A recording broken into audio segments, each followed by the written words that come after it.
அஸ்ஸலாமு அலைக்கும் வரஹ்மத்துல்லாஹி வபரகாத்துஹு. சொல்லும் செயலும் சொல்வேறு செயல்வேறாக இல்லாமல் சொல்லும் சொல்லை நடைமுறைப்படுத்தக்கூடியவர்களாக, சொல்லும் செயலும் ஒருங்கே இணைந்தவர்களாக உயிரினும் மேலான நபிகள் நாயகம் முஹம்மது ஸல்லல்லாஹு அலைஹி வஸல்லம் அவர்கள் திகழ்ந்தார்கள். அல்லாஹுக்காக பல அரும்பணிகளை ஆற்றிய அவர்கள் அதை சொல்லி காட்டாதவர்களாகவும் திகழ்ந்தார்கள். இன்னமல் ஆமாலு பின்னிய்யா, செயல்கள் ஒவ்வொன்றும் எண்ணங்களை பொறுத்ததாகும். எண்ணங்களின் வழியாக செயல்களை நடைமுறைப்படுத்துகின்றோம். செய்யக்கூடிய செயல்களை பகட்டுக்காக, பாராட்டுதலுக்காக, மற்றவர்கள் நம்மை புகழ வேண்டும் என்பதற்காக அந்த செயல்பாடுகள் அமைந்துவிடக்கூடாது. அன்பானவர்களே, கண்ணியத்திற்குரியவர்களே, அல்லாஹ் சுப்ஹானஹு வ தஆலா திருமறை குர்ஆனிலே இவ்வாறு கேட்கின்றான். வேதம் வழங்கப்பட்டவர்களை பார்த்து கேட்டாலும் கூட இது நமக்கும் பொருத்தமாக இருக்கின்றது. அத்தஅமுருன அன்னாஸ பில் பிர்ரி வ தன்ஸவுன அன்ஃபுஸக்கும் வ அன்தும் தத்லூனல் கிதாப் அஃபலா தஅகிலூன். நீங்கள் வேதத்தை ஓதிக்கொண்டே மற்ற மனிதர்களை நன்மை செய்யுமாறு ஏவி, வேதத்தை ஓதக்கூடிய நீங்கள் அதிலே எவ்வளவோ நன்மைகள் செய்ய சொல்லி இருக்கிறது. அதையெல்லாம் ஓதி வருகின்ற நீங்கள் மற்றவர்களுக்கு நன்மை செய்யுமாறு ஏவி தங்களையே மறந்து விடுகிறீர்களா? நீங்கள் சிந்தித்து புரிந்து கொள்ள வேண்டாமா என்று அல்லாஹ் சுப்ஹானஹு வ தஆலா கேட்கின்றான். பிறருக்கு உபதேசம், நான் எல்லாம் கற்றவன், ஆனாலும் என்னிடத்தில் செயல்பாடு இருக்காது. கற்றதை மற்றவர்களுக்கு நான் எடுத்துச் சொல்வேன்.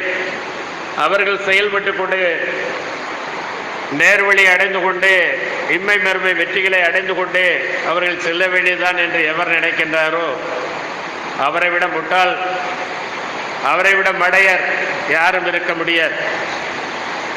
நாளை அல்லாஹ் சுப்ஹானஹு வ தஆலா பல தடவை சொல்லப்பட்ட ஹதீஸாக இருந்தாலும் திரும்ப திரும்ப மார்க்கத்தை எடுத்து சொல்பவர்கள் அதன்படி நடக்காவிட்டால் அவர்களுடைய நிலை எவ்வாறாக இருக்கும் என்பதை இந்த ஹதீஸின் வழியாக அறிய முடிகிறது. நாளை மறுமையில் ஒரு மனிதரை வானவர்கள் கொண்டு வந்து நரகத்தை நோக்கி ஓங்கி வீசி எறிவார்கள். மிக வேகமாக வீசி எறிவார்கள். அப்படி வீசி எறியப்பட்ட அந்த வேகத்தில் அவருடைய குடல் வெளியே வந்துவிடும். குடல் வெளியே வந்த அவர் அந்த குடலை இழுத்து கொண்டே நரகத்தை சுற்றி வருவார். செக்கு மாடு செக்கை சுற்றி வருவது போல நரகத்தை சுற்றி வருவார். நரகத்தில் உள்ள மற்றவர்கள், குடல் வெளியே தள்ளாதவர்கள் இவரை பார்த்து கேட்பார்கள், ஏனப்பா உலகிலே நீ நன்மை ஏவினாயே, தீமையை தடுத்தாயே, உனக்கா இந்த நிலை? உன்னுடைய உபதேசங்களை கேட்டவர்கள் எல்லாம் சொர்க்கம் சென்று விட்டார்களே, நீ ஏன் இந்த நரகத்திற்கு வந்திருக்கின்றாய்? அதிலும் எங்களை விட மோசமான தண்டனை உனக்கு இருக்கிறது என்று கேட்கும்போது அப்பொழுது அவர் சொல்லுவார், எந்த நன்மை ஏவினேனோ அந்த நன்மையை நான் செயல்படுத்தவில்லை. எந்த நன்மை ஏவினேனோ அந்த நன்மையை நான் நடைமுறைப்படுத்தவில்லை. எந்த தீமைகளை எல்லாம் விட்டு மக்களை தடுத்தேனோ அந்த தீமைகளை எல்லாம் சர்வசாதாரணமாக மற்றவர்கள் காணாத விதத்திலே நான் செய்து கொண்டிருந்தேன் என்று அந்த குடல் வெளியே தள்ளிய அந்த நபர் வாக்குமூலம் கொடுப்பார் என்று சொன்னால் அல்லாஹ் பாதுகாக்க வேண்டும். சிலர் இருக்கின்றார்கள், கொஞ்சம் கூட செய்வார்கள், நிறைவாக சொல்லி காட்டுவார்கள், நான் அப்படியாக்கும் இப்படியாக்கும், அதை செய்தேனாக்கும் இதை செய்தேனாக்கும் என்று. சொன்னதையே செய்ததையே சொல்லி காட்ட தயங்கக்கூடியவர்களும் இருக்கிறார்கள். ஆனால் செய்யாததை எல்லாம் செய்ததாக, குறைவாக செய்ததை நிறைவாக செய்ததாக சொல்லக்கூடியவர்களை பற்றி அல்லாஹ் கூறும்போது,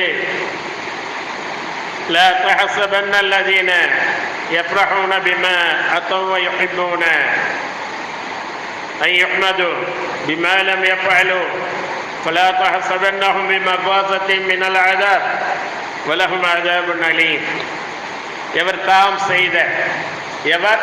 தாம் செய்த சொற்பமானதை பற்றி மகிழ்ச்சி கொண்டும் தாம் செய்யாததை செய்ததாக காட்டிக்கொண்டும் புகழப்பட வேண்டும் என்று விரும்புகிறார்களோ, எவர் தான் செய்த சொற்பமானதை கொண்டு மகிழ்ச்சி கொண்டும் தாம் செய்யாததை செய்ததாக காட்டிக்கொண்டு புகழப்பட வேண்டும் என்று விரும்புகிறார்களோ, அவர்கள் வேதனையிலிருந்து வெற்றி அடைந்து விட்டார்கள் என்று இறை தூதரை நீர் ஒருபோதும் எண்ணாதீர். அவர்களுக்கு நோவினை தரும் வேதனை உண்டு. நல்ல செயல்பாடுகளில் உள்ளவர்கள், குறைவாக செய்தவர்கள் நிறைவாக சொல்லி காட்டுபவர்கள், அல்லது செய்யாமலே நான் அப்படி செய்தேனாக்கும் இப்படி செய்தேனாக்கும் என்று சொல்லி காட்டுபவர்கள் அல்லாஹ்விடத்தில் வெறுப்புக்குரியவர்களாக இருக்கிறார்கள் என்பதை நாம் உணர்ந்து கொள்ள வேண்டும். அவர்களுக்கு வேதனை உண்டு என்று அல்லாஹ் சொல்லி காட்டுகின்றார். இன்னும் அல்லாஹ் கூறுகின்றான், மூமின்களை பார்த்து, முஸ்லிம்களை பார்த்து, யா அய்யுஹல்லதீன ஆமனூ லிம தக்கூலூன மா லா தஃஅலூன். ஈமான் கொண்டவர்களே, நீங்கள் செய்யாததை ஏன் சொல்கிறீர்கள்? நீங்கள் செய்யவில்லை, பிறகு ஏன் நான் அப்படி செய்தேன் இப்படி செய்தேன் என்று சொல்கிறீர்கள்? கபர மக்கத்தன் இன்தல்லாஹி அன் தக்கூலூ மா லா தஃஅலூன். இப்படி சொல்வது, நீங்கள் செய்யாததை நீங்கள் கூறுவது அல்லாஹ்விடம் பெரிதும் வெறுப்புடையதாக இருக்கிறது. அல்லாஹ்விடம் பெரிதும் வெறுப்புடையதாக இருக்கிறது. ஆக நாம் நம்முடைய செயல்பாடுகளை எல்லாம் அல்லாஹுக்கு உகந்த முறையிலே அல்லாஹ் திருப்தி அடைய வேண்டும் என்பதற்காக, அல்லாஹ்விடம் பிரதிபலனை எதிர்பார்த்தவர்களாக, அல்லாஹ் நம்மை கருவியாக்கினான், அல்லாஹ் இந்த பாக்கியத்தை தந்தான். ஒரு தாவா பணி செய்கிறோம் என்றால், அழைப்பு பணி செய்கிறோம் என்றால், இறை தூதர்களுக்கு வழங்கிய அந்த வாய்ப்பை நமக்கு வழங்கி இருக்கின்றான்.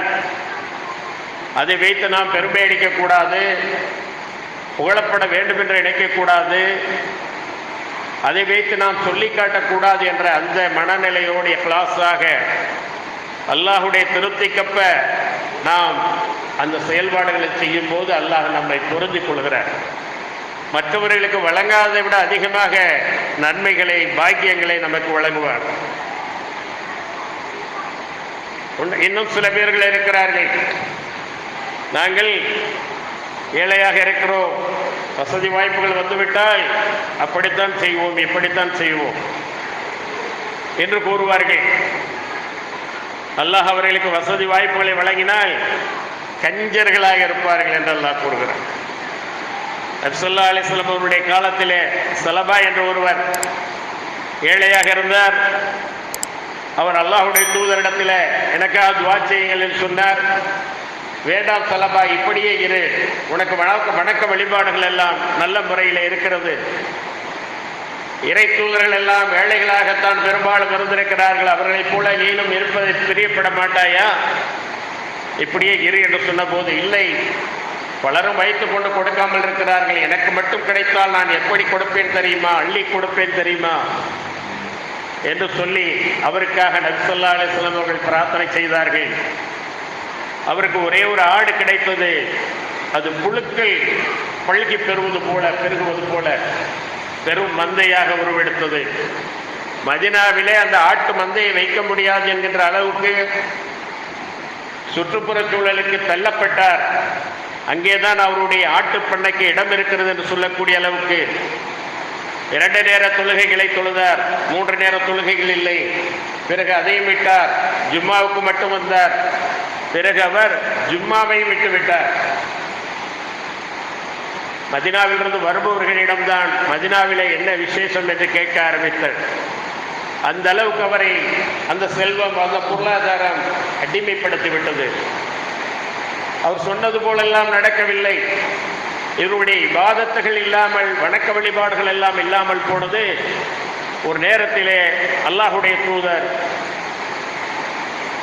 சுலைம் கோத்திரத்தாரிடம் ஒருவரிடமும் இவரிடமும் ஜக்காத்து வாங்கி வர சொல்லி அந்த பட்டியலை கொடுத்து அனுப்பினார்கள். இவரிடம் இவ்வளவு இருக்கிறது, இவருக்கு இவ்வளவு ஜக்காத், இவரிடம் இவ்வளவு இருக்கிறது, இவருக்கு இவ்வளவு ஜக்காத் என்று சொன்னபோது ஒரு நடுத்தரமான ஒட்டகத்தை கொடுக்க வேண்டிய அந்த அன்சாரி தோழர் பெரிய ஒட்டகத்தை கொடுத்தார். இது அதிகமானது, தேவையில்லை, நீங்கள் சாதாரணமானதை கொடுத்தால் போதும், இல்லை அல்லாஹுக்காக மன திருப்தியோடு தருகிறேன், வாங்கிக் கொள்ளுங்கள் என்றார். இந்த சலபாவிடம் சென்று அந்த பட்டியலை நீட்டிய போது இதற்கெல்லாமா இது ஒரு வரிதான், இது ஒரு வரிதான், எப்படி சொன்னவர்? கிடைத்தால் அப்படித்தான் நடந்து கொள்வேன், அள்ளி இறைப்பேன் என்று சொன்னவர் இது ஒரு வரிதான், இது ஒரு வரிதான் என்று சொல்லி ஜக்காத்தாக அவர் கொடுக்கக்கூடியதை கூட அவருடைய மனசு வரவில்லை. சதக்கா பிறகு ஜக்காத்தாக கொடுக்க வேண்டியதை கூட அவர் மனது வரவில்லை. பிறகு நீங்கள் போய்விட்டு வாருங்கள், நான் பார்த்து சொல்லுகிறேன் என்றார். இவர்கள் பணியெல்லாம் முடித்துவிட்டு திரும்பவும் அவரிடம் சென்றார்கள். பிறவும் பார்த்துவிட்டு இவ்வளவு வருகிறது என்று சொல்லி நான் வருகிறேன், நீங்கள் போங்கள் என்று அப்பவும் கொடுக்கவில்லை, மனசு வரவில்லை. ஸல்லல்லாஹு அலைஹி வஸல்லம் அவர்களிடம் சொன்னபோது அந்த ஜக்காத்தை விட அதிகமாக கொடுத்தவருக்கு ஸல்லல்லாஹு அலைஹி வஸல்லம் அவர்கள் பிரார்த்தனை செய்தார்கள். சலபாவுக்கு ஏற்பட்ட கேடே, சலபாவுக்கு ஏற்பட்ட கேடே, சலபாவுக்கு ஏற்பட்ட கேடே என்று நபி ஸல்லல்லாஹு அலைஹி வஸல்லம் அவர்களை பற்றி சொன்னார். பிறகு ஒரு நபி ஸல்லல்லாஹு அலைஹி வஸல்லம் அவர்கள் சொன்னதை விட குறைவாக எடுத்துக்கொண்டு வந்து இதோ என்னுடைய ஜக்காத் என்றார்.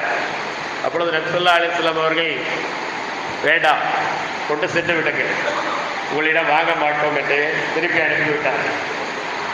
உடனே அதுதான் நல்லது அப்படின்னு சொல்ற மாதிரி அவர் போயிட்டார்.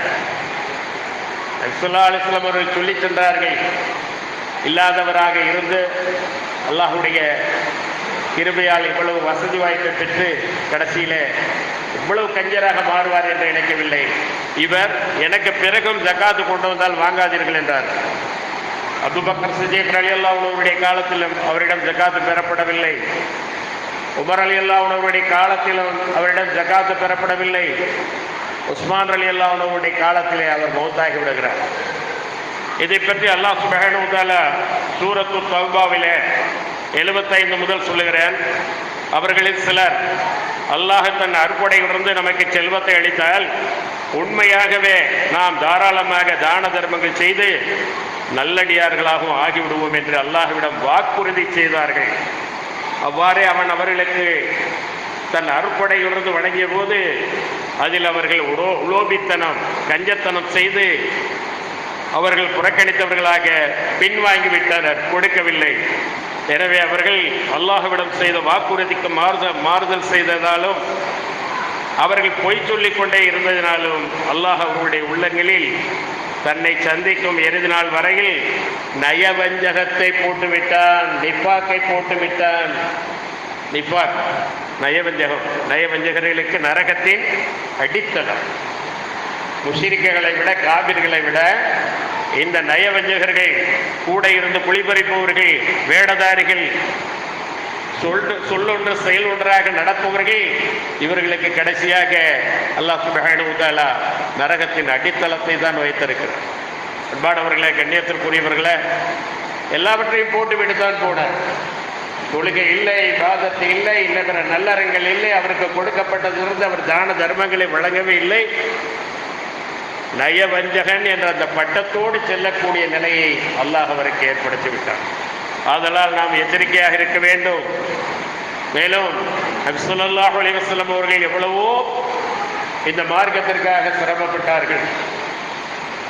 சொல்லாலும் செயலாலும் எதிரிகளுடைய தாக்குதலுக்கு ஆளானார்கள். ஆனாலும் அவர்கள் ஒரு நேரத்திலே கூட அதை சொல்லி காட்டியதில்லை. ஒரு நேரத்திலே உஹது போரிலே அவருடைய கண்ண கதுப்புகள் பிக்கப்பட்ட போது, அவருடைய பல் உடைக்கப்பட்ட போது, அந்த வழி தாங்காமல் சத்தியத்தை கொண்டு வந்த இந்த மக்களுக்கு, அவருடைய தூதருக்கு இந்த மக்கள் செய்யக்கூடிய இந்த வேதனையை அல்லாஹ் எப்படி மன்னிப்பான் என்று அவர்கள் கேட்டார். அல்லாஹ்விடமிருந்து சத்தியத்தை கொண்டு வந்த என்னை இவ்வாறு இன்சிக்கிறார்களே. அப்பொழுதும் அல்லாஹ் சொல்லிவிட்டான், அவர்கள் பாவிகள், தண்டனைக்குரியவர்கள். நாடினால் தண்டிப்பேன், நாடினால் மன்னிப்பேன், அதிகாரத்தில் உங்களுக்கு பங்கு கிடையாது. அவர்கள் அடிக்கிறார்களா, வாங்கிக் கொள்ளுங்கள். அவர்கள் மோசமான சொற்களை சொல்லுகிறார்களா, வாங்கிக் கொள்ளுங்கள். இதுதான் உங்களுடைய பணி என்று சொன்னான். அப்ப ஆயிஷா ரலியல்லாஹு அன்ஹா கேட்டார்கள், அல்லாஹுடைய தூதரே, உஹது நாள் தானே உங்களுக்கு கடினமான நாள் என்று. இதுவரையிலும் எந்த நேரத்திலும் அவர்கள் யாரிடமும் நான் அப்படி கஷ்டப்பட்டேன், இப்படி கஷ்டப்பட்டேன், அப்படி அவ்வளவு பேர் தான் இருந்தார்கள், இப்பொழுது இவ்வளவு பேர் இருக்கிறார்கள் எப்போ சொன்னதே கிடையாது. ஆயிஷா ரலியல்லாஹு அன்ஹா அவர்கள் கேட்கும்போது சொல்கிறார்கள், உஹதுடைய நாள் எனக்கு கஷ்டமானதல்ல, அக்கபாவுடைய நாள் தான் கஷ்டமானது. அந்த தாயிஃப் நகர மக்கள், அதனுடைய தலைவர்கள் என்னை புறக்கணித்ததோடு சில சிறுவர்களை என்னை கல்லெறியுமாறு ஏவினார்கள். அவர்கள் துரத்தி துரத்தி என்னை கல்லால் அடித்தார்கள். நான் அந்த ஊரை விட்டு வெளியேறுகிறேனா, திரும்ப அந்த ஊருக்குள்ளே தான் அவர்களிடமே செல்கிறேனா என்று தெரியாத அளவுக்கு எனக்கு வேதனை தரப்பட்டது. அந்த நாள் தான் எனக்கு கடினமான நாள். அந்த நாளிலே நபி ஸல்லல்லாஹு அலைஹி வஸல்லம் அவர்கள் அந்த அளவுக்கு கொடுமைப்படுத்தப்பட்ட அந்த காட்சியை பார்த்து அல்லாஹ் மலைகளை நிர்வகிக்கக்கூடிய வானவர்களை அனுப்பினார். ஜிப்ரீல் அலைஹிஸ்ஸலாம் அவர்களுக்கு கூட வந்தார்கள். வந்து சொன்னார்கள், இந்த தாயிப் நகர மக்கள் உங்களுக்கு செய்த அந்த துன்பத்தை அல்லாஹ் பார்த்து கொண்டால் உங்களுடைய அனுமதிக்காகத்தான் இந்த இரு வானவர்களும் காத்திருக்கிறார்கள். நீங்கள் இப்பொழுது சொல்லுங்கள், அந்த மலையடி வாரத்திலே உள்ள இந்த ஊரை 2 மலைகிடக்கிளைகளை நசுக்கி ஒன்றுமில்லாமல் ஆக்கி அதில் ஒருவர் கூட இல்லாமல் இவர்கள் அழித்துவிட தயாராக வந்திருக்கிறார்கள். அல்லாஹ் அனுப்பியிருக்கிறான், உங்களுடைய அனுமதிக்காக அவர்கள் காத்திருக்கிறார்கள். அப்பொழுது நபி ஸல்லல்லாஹு அலைஹி வஸல்லம் அவர்கள் சொன்னார்கள், வேண்டாம், இவர்கள் இஸ்லாத்தை ஏற்கவில்லை என்றாலும் சத்திய மார்க்கத்தை, இயற்கையான மார்க்கத்தை ஒட்டுமொத்த மனித சமுதாயத்திற்கும் வாழ்க்கை நெறியாக வல்லவன் அல்லாஹ் வகுத்து தந்த மார்க்கத்தை இவர்களுடைய சந்ததிகளாவது ஏற்பார்கள் என்று நான் நம்புகிறேன். ஆகவே அவர்களை ஒன்றும் செய்துவிட வேண்டாம் என்று சொன்னார்கள். ஆக இவ்வாறெல்லாம் அவர்கள் கொடுமைப்படுத்தப்பட்டாலும் துன்பப்படுத்தப்பட்டாலும் அவர்கள் ஒரு நேரத்திலே கூட என்னுடைய திறமையால், என்னுடைய உழைப்பால், நான் பட்ட கஷ்டத்தால், நான் பட்ட அடி உதையால் தான் இந்த மார்க்கம் வளர்ந்திருக்கிறது என்று ஒருபோதும் சொன்னது கிடையாது. அதை நாம் கவனத்திலே கொள்ள வேண்டும். எப்படி எப்படியோ இருந்தது, இப்படி எல்லாம் ஆகிவிட்டது, அதற்கு நான் தான் காரணம் இல்லை, அல்லாஹ் காரணம். இதா ஜாஅ நஸ்ருல்லாஹி வல் ஃபத்ஹ் வரஅய்த அன்-நாஸ யத்குலூன ஃபீ தீனில்லாஹி அஃப்வாஜா. அல்லாஹுடைய உதவியும் அல்லாஹுடைய வெற்றியும் கிடைத்து மக்கள் இந்த மார்க்கத்தின்பால் அணி அணியாக பிரவேசிப்பார்கள் என்றால், இந்த மார்க்கத்தின்பால் அவர்கள் இஸ்லாத்தை நோக்கி வருவார்கள் என்றால், நீங்கள் உங்களுடைய ரப்பை போற்றி புகழுங்கள். அவனுக்குத்தான் புகழெல்லாம். நம்மை கருவியாக்கினான். இவ்வளவு உதவியும் இவ்வளவு வெற்றியும் எல்லாம் அவன் தந்தது, அவன் செய்தது. புகழ்ந்து உங்களுடைய ரப்பை நீங்கள் புகழுங்கள். அல்லாஹ்விடத்திலே நீங்கள் தௌபா செய்யுங்கள்.